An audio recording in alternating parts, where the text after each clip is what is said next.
Good morning students. तो आज हम आप लेके आए हैं आपकी हिस्ट्री का chapter second, socialism in Europe and Russian revolution. तो सबसे पहली बात हम कर रहे हैं, अभी हमारा जो फर्स्ट चैप्टर चल रहा था फ्रेंच रेवोल्यूशन, उसके बाद हम बात करें तो जो एज थी सोशल चेंज की, एक टाइम था सोशल चेंजेस का। ठीक है, उसमें क्या था, जो रेवोल्यूशन हुआ उसके बाद individual rights and social power began to be discussed in many parts, यानी कि जो भी सोशल पावर्स थी, जैसे कि हमने बताया था जो तीन स्टेट्स थी हमारी, उनमें अलग अलग स्टेट्स के अलग अलग पावर थे, तो उनको डिस्कस करने की इम्पोर्टेंस दिखी इस जगह पे। और इंडिविजुअल जो राइट्स थे, हमने बताया था जैसे वुमेन्स के को वोट करने का राइट नहीं था, ठीक है, जबकि उनसे हर तरह का बिल्कुल इक्वली वो भी हर चीज़ में पार्टिसिपेट करते थे। तो इंडिविजुअल राइट्स और जो सोशल पावर्स थे उनके बारे में डिस्कस करने का टाइम अब आ गया था।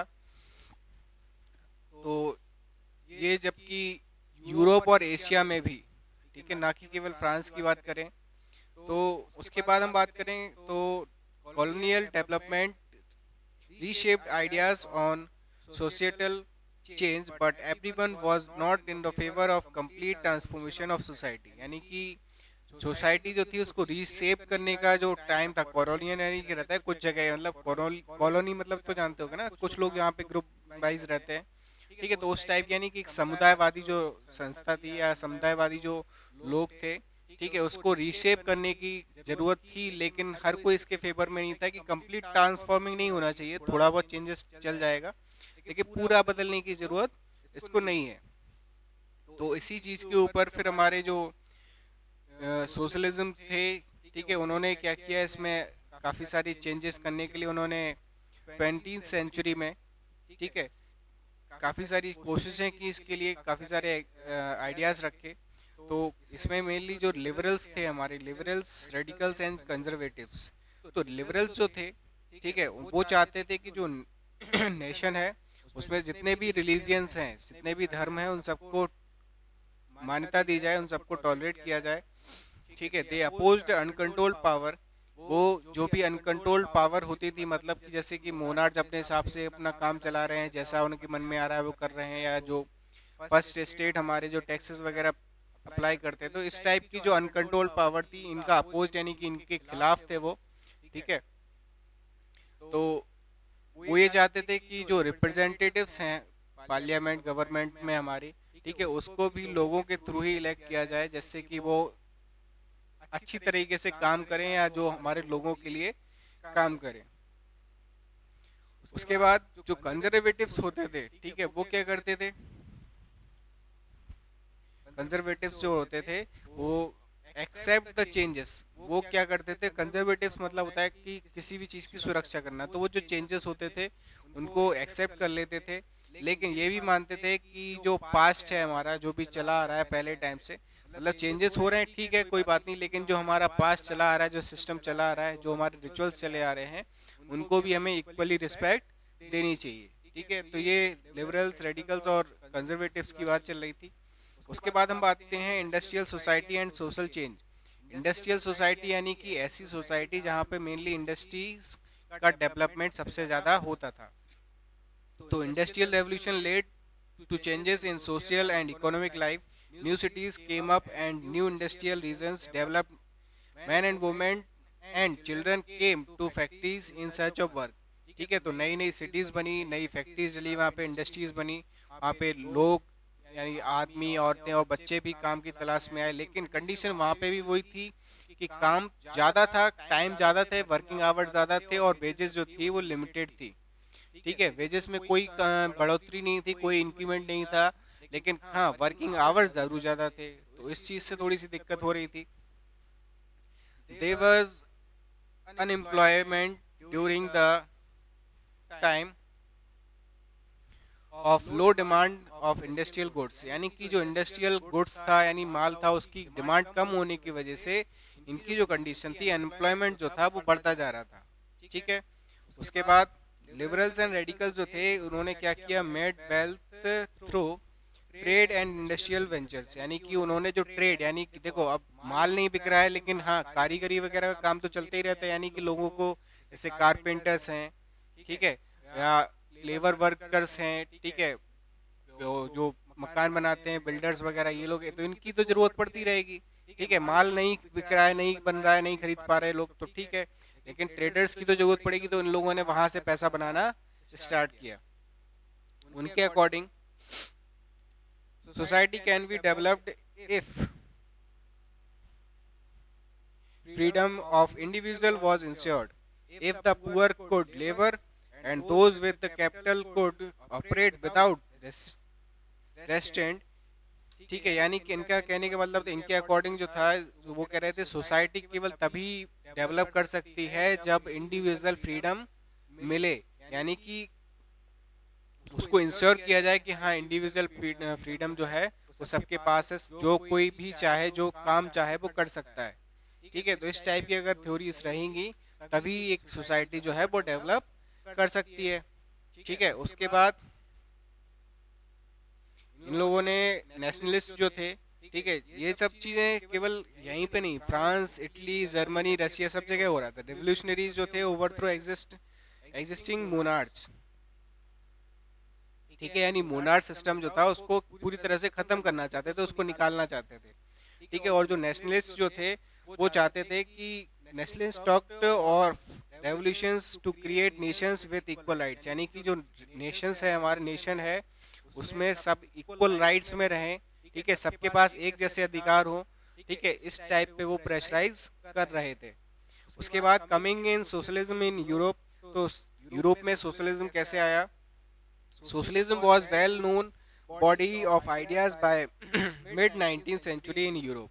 Socialists were against private property। ये जो थे वो प्राइवेट प्रॉपर्टी के अगेंस्ट थे, यानी कि कहने का मतलब ये था, ये चाह रहे थे कि जो प्राइवेट प्रॉपर्टीज लिए बैठे हैं लोग, बड़े बड़े जो लोग हैं उनका ही चला आ रहा है, उनके बच्चे फिर बड़े हो गए, वही मतलब जो नेपोटिज्म जो चला आ रहा था उस चीज को वो कहते थे कि नहीं, प्राइवेट प्रॉपर्टी को खत्म किया जाए, जो भी प्रॉपर्टीज हैं उनको सोशली यानी सबके लिए होनी चाहिए। वो ऐसा जरूरी नहीं है केवल पर्टिकुलर एक इंसान के लिए हो, जो भी प्रॉपर्टीज हैं नेशन की वो पूरे नेशन के लिए होनी चाहिए। तो इस टाइप की जो आइडियाज थे वो सोशलिज्म के थे।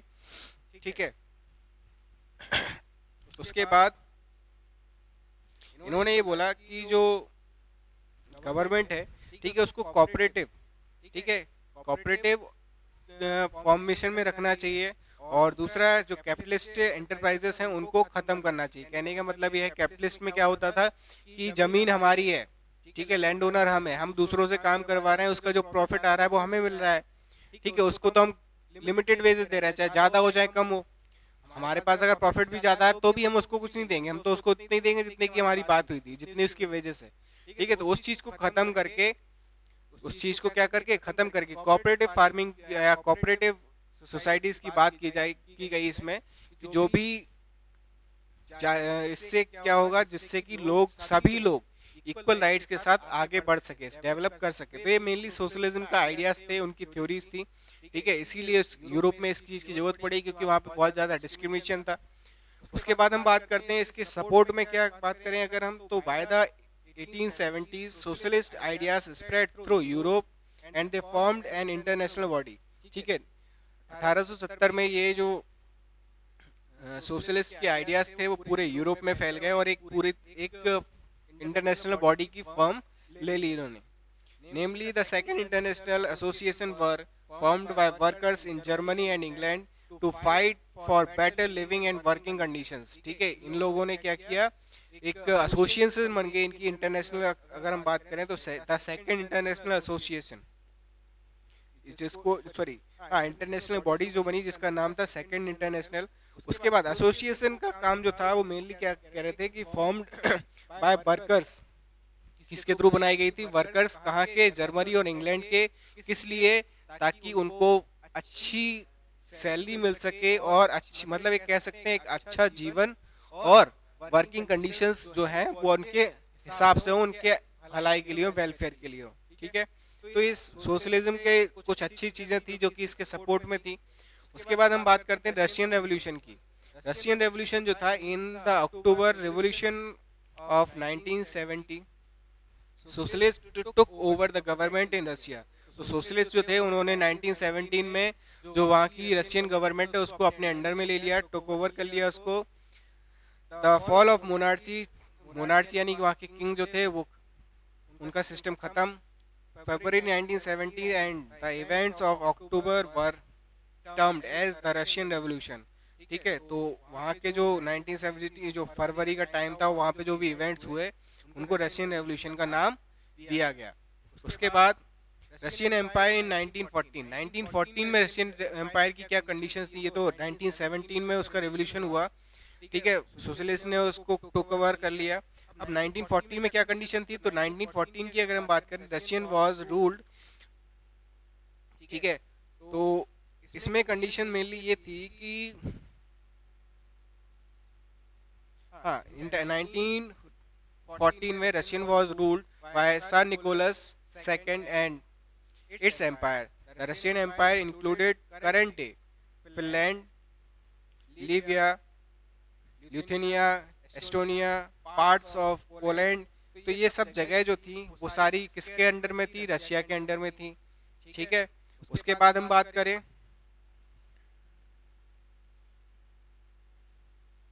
इस टाइम पे जो 1914 का टाइम था, उसमें majority of the population was Russian Orthodox Christianity, यानी जो सबसे ज़्यादा मेजॉरिटी थी वो इन्हीं की थी।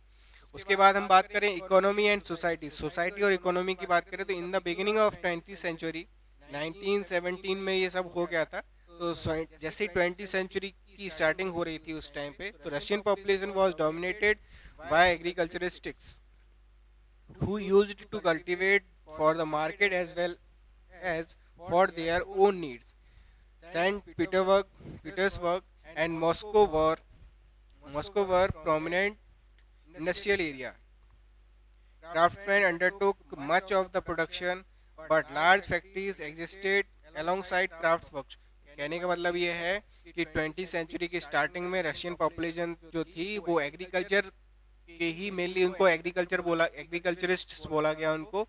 ठीक है, उसके बाद तो उनमें वो जो काम करते थे वो तो या तो मार्केटिंग के लिए यानी कि बेचने के लिए, या फिर खुद की नीड्स के लिए, यानी वो जो भी फार्मिंग वगैरह करते थे वो या तो मार्केट में जाके बेचेंगे जिससे कि उन्हें थोड़ा बहुत पैसा मिल जाए, जिससे उनकी ज़रूरतें जो हैं, डेली नीड्स जो हैं वो पूरी हों। उसके बाद बाकी जो कुछ अपनी नीड्स के लिए भी, जैसे जो भी उगाया या जो भी क्रॉप्स उन्होंने एग्रीकल्चर में निकाली हैं, ठीक है, उनसे उनकी भी नीड्स पूरी हो जाए। उसके बाद इसके अलावा कुछ क्राफ्ट्समैन की अगर हम बात करें, कुछ चीज़ें बनाने वाले क्राफ्ट्स वगैरह जो रहते थे, ठीक है, उनकी भी फैक्ट्रीज वगैरह डली रहती थी साइड में, long side of the cities. ठीक है, तो इनका जो रहता था, इनकी मेनली ये पूरा प्रोडक्शन जो था इनके अंडर में था, और काफ़ी ज़्यादा बड़ी बड़ी फैक्ट्रीज वगैरह भी डाली गई थी। 1890s में more factories were setup after foreign investment in industry increase. ठीक है, तो जो फैक्ट्रीज थी 1890s में और बढ़ गई, फॉरेन इन्वेस्टमेंट जब होने लगा इस चीज़ में। ठीक है, large factories were supervised by the government to ensure minimum wages and limited work hours. ठीक है, अब इसमें क्या हो गया, गवर्नमेंट जो थी, ठीक है, उसने मेनली इसमें क्या रखा कि जो लार्ज फैक्ट्रीज जो हैं उनमें एक सुपरवाइज ये किया जाए कि वर्क आवर्स जो हैं वो लिमिटेड हो, और उसकी जो सैलरी हो, जो वेजेस हो, वो भी ठीक हो उनके अकॉर्डिंग। ठीक है, तो ये सब चीज़ें जो थी, ठीक है, उस टाइम पे चल रही थी। They were also divided by their, नहीं, उसके बाद वर्किंग आवर्स, उसके बाद workers divided social group, worker divide हुए कुछ सोशल ग्रुप्स में भी उनकी जो, जैसे सोशल ग्रुप की अगर हम बात करें, जैसे हम कारपेंटर्स की बात करें, तो कारपेंटर्स का पूरा जो ग्रुप है वो कह सकते हैं कारपेंट्री वाले हैं। ठीक है, जिसको तो उनको ग्रुप्स में डिवाइड करना, उनकी स्किल्स के अकॉर्डिंग, मतलब कौन क्या काम अच्छा करता है तो उसके स्किल के अकॉर्डिंग भी डिवाइड करना। तो ये सारी उस टाइम पे जो सोसाइटी थी, ठीक है, उसके बारे में ये पूरा डिस्क्रिप्शन है। उसके बाद peasants cultivated most of the land, but nobility, the crown and orthodox church owned large properties. ठीक है, पीजेंट्स यानी कि किसान जो रहते थे वो लैंड पे कल्टीवेशन मतलब कि खेती करते जरूर थे, लेकिन वो जो नोबल्स थे, यानी हमने बताया था पिछले चैप्टर में आप लोगों को कि 3 स्टेट्स होते थे, सबसे पहला क्लर्की, दूसरा नोबेलिटी, और तीसरे बाकी जो बचते थे। तो नोबल्स की इसमें बात कर रहे हैं, नोबल्स की क्या कर रहे हैं, कहने का मतलब इसमें ये है कि पीजेंट्स खेती तो करते थे, लेकिन उस पे जो अधिकार होता था, उसके जो प्रोडक्शन पे अधिकार होता था, वो किसका होता था, नोबल्स का। ठीक है, या वहाँ के लैंड ओनर्स का। ठीक है, तो प्रॉपर्टी का जो भी पार्ट होता था, यानी प्रोडक्शन का जो भी मैक्सिमम पार्ट होता था, वो लोग ले लेते थे.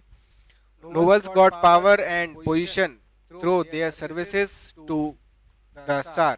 In Russia, peasants wanted the land of the nobles. यानी कि उस टाइम पे जो रशिया के जो पीजेंट्स थे, किसान जो थे, नोबल्स के पास जो जमीन थी वो चाहते थे कि उनको मिल जाए, जिससे कि उनका खुद का प्रोडक्शन हो.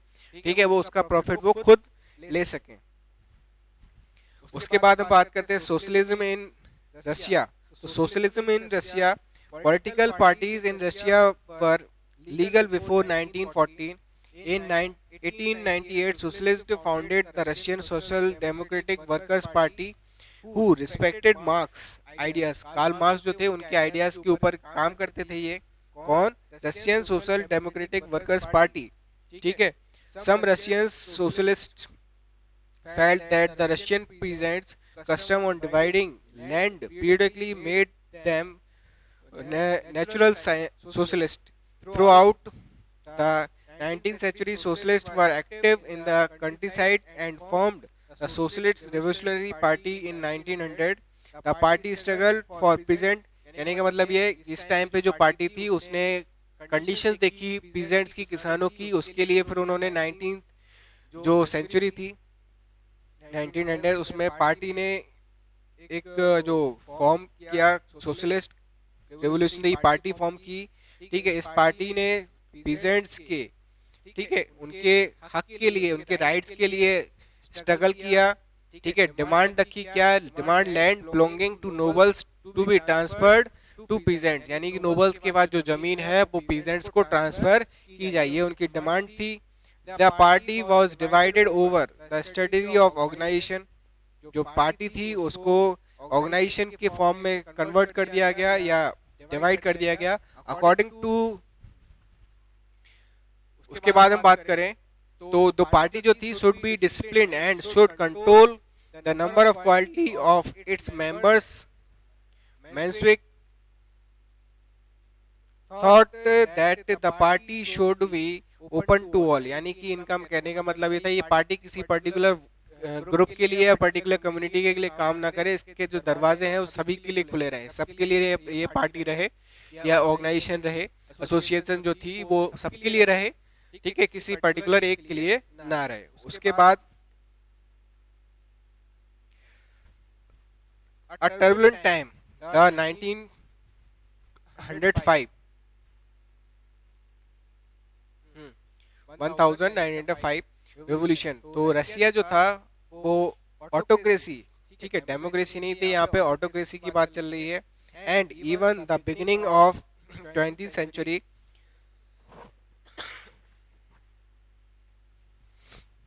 was subject to parliament.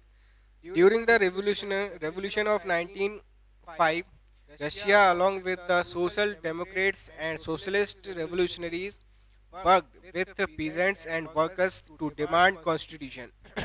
अब जो उस टाइम पे चल रहा था ऑटोक्रेसी थी, ठीक है, डेमोक्रेसी नहीं थी वहाँ पे. तो जो सोशलिस्ट पार्टी थे जो थे, उन्होंने वर्कर्स के साथ, ट्रेडर्स के साथ, सॉरी वर्कर्स और पीजेंट्स के साथ मिलके कुछ न्यू कॉन्स्टिट्यूशन यानी कॉन्स्टिट्यूशन की डिमांड रखी. तो कॉन्स्टिट्यूशन की डिमांड क्यों रखी? जिससे कि उनको राइट्स, उनके इक्वल राइट्स उनको मिल सकें. ठीक है, और जो भी एक्सप्लॉयटेशन हो रहा है वो ना हो. ठीक है. उसके बाद but times started from the year of 1904 as prices of essential goods rose and their real wages declined by 20%. आप देखो, जो डेली नीड्स की अगर हम बात करें या कह सकते हैं कि एसेंशियल गुड्स जो रहते थे उनके प्राइस जो थे वो बढ़ गए, और लेकिन जो उनको बनाने में जो वेजेस वगैरह यूज होते थे या जो भी उनमें खर्चा आता था उसको कम कर दिया गया. उन पे जो कह सकते नहीं, बनाने पे नहीं. उसके बाद कहने का मतलब ये है कि जो एसेंशियल गुड्स यानी कि जो सबसे ज़्यादा ज़रूरी सामान जो रहते थे उनकी प्राइसेस बढ़ गई, और जो लोग काम करते थे उनकी जो सैलरी थी यानी इनकम जो है वो कम कर दी गई, और जो आउटगोइंग है यानी कि जो खर्चा है, वो एक्सपेंडिचर है, वो बढ़ गया. ठीक है, तो इससे कंडीशन उनकी खराब होती जा रही थी. Workers went on strike. Workers जो थे वो स्ट्राइक पे चले गए. क्यों? क्योंकि अब उनको तनख्वाह कम मिल रही है. सैलरी उनको कम मिल रही है लेकिन महंगाई बढ़ती जा रही है, तो वो स्ट्राइक पे चले गए, demanding reduction in the working day to 8 hour. तो उन्होंने डिमांड रखी क्या, उनके जो वर्किंग आवर्स हैं वो उनको 8 आवर्स किया जाए, and increase in wages, improvement in working conditions. ठीक है, उनकी जो तनख्वाह है या जो सैलरी है उसको बढ़ाया जाए, या मजदूरी है जो उसको बढ़ाया जाए, और वर्किंग कंडीशंस जो है उनको इम्प्रूव किया जाए। The position was attacked by the police and the Cossacks when it reached the winter palace. The incident known the bloody Sunday started. तो इस टाइप की जो प्रोटेस्ट किया, जो स्ट्राइक की उन्होंने, तो उस चीज़ के लिए पुलिस ने उन पे अटैक भी किया। ठीक है, उसको ब्लैक संडे भी बोला गया, ब्लडी संडे बोला गया। उसके बाद started a series of events which resulted in the committees resulted in the 1905 revolution. During the 1905 revolutions, the Tsar allowed the creation of an elected consultative parliament, जिसको Dumas भी बोला जाता है। After 1905, most committees and unions worked unofficially since they were declared illegal। ठीक है, तो कहने का मतलब ये है कि जब इस टाइप के इंसिडेंट बार बार होने लगे तो वहाँ के जो गवर्नमेंट थी उन्होंने क्या किया, इस चीज़ को एक अलाउ कर दिया, इलेक्टेड पार्लियामेंट, कंसल्टेटिव पार्लियामेंट, जिससे कि इन प्रॉब्लम्स का सॉल्यूशन निकाला जा सके। ठीक है, उसके बाद बात आती है द फर्स्ट वर्ल्ड वॉर। ठीक है, तो ये फर्स्ट वर्ल्ड वॉर जो था, इसमें क्या कंडीशन थी, 1914 में वॉर जो था वो स्टार्ट हुआ, किसके बीच स्टार्ट हुआ, दो लोगों के बीच या दो यूरोपियन अलायंसेस के बीच में। कौन कौन सी, पहले में थे जर्मनी, ऑस्ट्रिया एंड टर्की। ठीक है, ये सेंट्रल पावर्स थे। उसके बाद दूसरे जो थे वो थे फ्रांस, ब्रिटेन एंड रशिया। ठीक है, लेटर इटली एंड रोमानिया। तो ये जो थे इन दोनों ग्रुप्स में स्टार्ट हुआ। This was first world war, ये सबसे पहला वर्ल्ड वॉर था हमारा। The war became popular and as it continued, the Tsar refused to consult the main parties in the Duma. Support wore thin. The First World War was different to the Eastern Front and the Western Front between 1914 and 1916 Russia। तो कहने का मतलब ये, जब war की starting हो चुकी थी तो जो सार थे हमारे, उन्होंने इसका जो पार्लियामेंट, कंसल्टेटिव पार्लियामेंट जो बनाई थी, उसको रिफ्यूज़ कर दिया एक तरह से, क्योंकि वॉर की कंडीशन चल रही थी, उसमें इस चीज़ का भी कोई पार्ट नहीं था, इसलिए उसको एक तरह से रिफ्यूज़ कर दिया गया, मेन पार्टी जो थी हमारी। ठीक है, उसके बाद इसमें जो ये जो पीरियड था वेस्टर्न का, eastern front, on the western front, ये जो 1914 से लेके 1916 में इतने टाइम तक ये चला। उसके बाद 1914 से लेके 1916 तक रशियन आर्मी जो थी वो बहुत बुरी तरह से हार गई।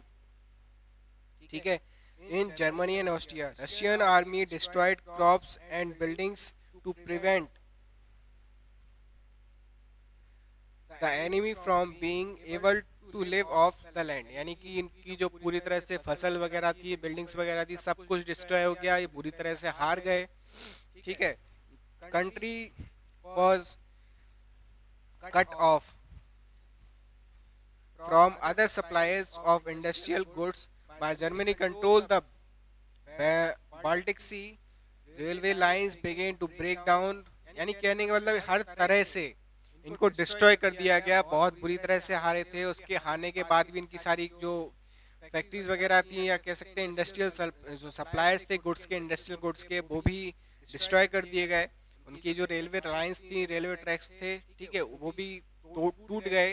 1960 में जो पीपल्स थे सिटीज़ के, वो ब्रेड वगैरह या जो कह सकते हैं खाने के लिए, उनके लिए एक तरह से दुर्लभ हो गया था खाना, ब्रेड वगैरह जो थे मिलना दुर्लभ हो गया था। ठीक है, winter, why the winter 1916 riots at bread shops were common. यानी कि ब्रेड शॉप्स जो रहती थी वहाँ पे दंगे होना आम बात होगी, क्योंकि जब मिलेंगी नहीं, कोई चीज़ बिल्कुल दुर्लभ हो जाए दिखना, लेकिन एसेंशियल गुड्स में आते हैं, हमारे लिए जीने के लिए जरूरी है खाना। तो ये कंडीशन जो थी उसमें, जब ऐसी कंडीशन आई तो ये चीज़ बहुत कॉमन हो गई थी कि हर जगह दिखने को मिलते थे, दंगे वगैरह होते रहते थे। कब होते थे? 1916 के टाइम पे, ठीक है। इसके बाद हम बात करेंगे द फेब्रुअरी रेवोल्यूशन इन पेट्रोगेट, वो हम नेक्स्ट वीडियो में बात करेंगे। इसमें आपको इतना भी पढ़ के आना है बुक से, ठीक है। इसमें जो भी डाउट्स रहेंगे आप उनको अंडरलाइन कर लेना, जो भी लाइव क्लास रहेगी उसमें आप उसको डिस्कस कर सकते हैं। इसका नेक्स्ट पार्ट जब भी होगा उसमें हम बाकी का चैप्टर डिस्कस करेंगे। तब तक के लिए आप इसको अच्छे से पढ़ लें एक बार। Thank you, have a nice day.